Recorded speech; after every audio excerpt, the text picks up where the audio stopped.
Bah écoutez, bonjour à toutes et à tous. Ça fait plaisir de voir qu'il y a beaucoup d'habitants du quartier qui viennent vous soutenir. Grand merci à l'association qui nous accueille aujourd'hui ici.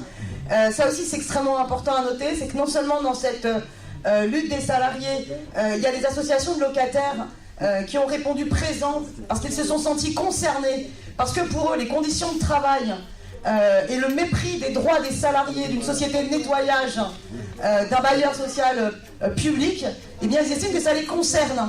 Et le fait qu'une association de quartier se sente également concernée, de se dire, ben non, c'est dans notre quartier, on les reçoit, et on leur permet justement de soutenir et de faire connaître leur lutte, eh bien je pense que c'est vraiment important. Et pour Raphaël et moi, je pense que ça nous fait très plaisir de voir qu'il y a cette solidarité citoyenne avec cette lutte syndicale.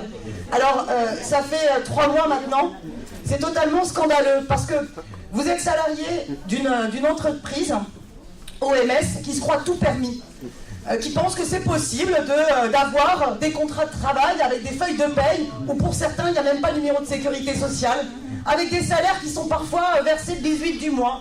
Ils trouvent ça normal que parfois vous soyez obligés vous-même d'acheter des produits de nettoyage, que vous ayez des horaires complètement farfelus, et qu'y compris votre droit de grève n'est pas respecté. Et ce qui est scandaleux dans cette affaire, c'est qu'il y a un donneur d'ordre. Et le donneur d'ordre, c'est Paris Habitat. Et Paris Habitat, eh bien, la ville de Paris, elle est majoritaire dans Paris Habitat. Donc elle a une responsabilité directe. Et quand avec Raphaël, on est intervenu auprès de Paris Habitat et auprès de la ville de Paris, moi, j'ai été scandalisée par la réponse de la lettre du président de Paris Habitat, monsieur Roger Madec, ancien maire du 19e, qui, quand il répond à notre courrier, à notre interpellation, qu'est-ce qu'il nous dit dans la lettre? Ah ben écoutez, c'est une lutte interne à la société OMS. Allez, on s'en lave les mains. Ça n'est plus acceptable, ça n'est plus tolérable. Je ne sais pas si vous êtes au courant, il y a eu une autre lutte cet été, c'était les dames pipi, qui travaillaient pour la société, une autre société sur les lavatories, les toilettes publiques, et il y a une entreprise, Doutello, qui a repris le marché, et qui a décidé, ben non, que tu n'es pas obligé de garder les salariés. Et ben la ville de Paris, elle s'en est aussi lavé les mains, en disant, ben non, on peut rien faire. Non, elle est donneur d'ordre. Elle peut faire, elle peut exiger qu'il y ait un respect du droit du travail dans ce pays, qu'il y ait un respect de la loi. Mais quand c'est des salariés qui font les métiers les plus durs, alors on s'en lave les mains. Ça n'est pas tolérable. Donc, on a déposé des vœux au conseil d'arrondissement. Ils n'ont pas pu encore être portés au conseil de Paris parce qu'avec les tragiques événements que nous venons de subir et sur lesquels, je pense, on est tous très affectés, oui. Le conseil de Paris n'a pas eu son fonctionnement normal. Mais il y a un conseil d'arrondissement lundi soir.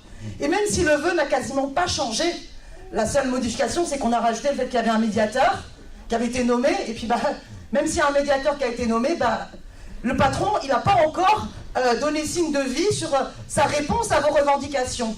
Donc, on va représenter à nouveau le vœu en conseil d'arrondissement pour exiger que le conseil d'arrondissement et les élus du 20e, ils se bougent les fesses. Parce que franchement, s'il n'y avait pas simplement les élus front de gauche, mais s'il y avait tous les élus du conseil d'arrondissement, et la maire également, qui venaient vous soutenir, pourquoi elle n'est pas là à ce repas? Pourquoi il n'y a aucun élu socialiste ici, ou alors qu'il se fasse connaître? Eh bien, ça change la tête la donne. Donc, excusez-moi, je suis en colère, mais parce qu'en ce moment, on a une ambiance quand même assez délétère entre des gens qui nous dirigent et qui se lavent les mains de la question sociale, et qui font croire que, y compris tout militant est quelqu'un de suspect, voilà. Et je pense qu'au contraire, justement dans le contexte très particulier dans lequel nous sommes, il faut ce genre de démonstration-là, de solidarité, indéfectible de solidarité pour défendre nos droits. Donc, camarades de l'OMS, on continue à vous soutenir, j'espère qu'on va les faire canner, j'espère qu'on va les faire plier, parce que c'est pas normal ce que vous subissez. On continue, on lâche rien.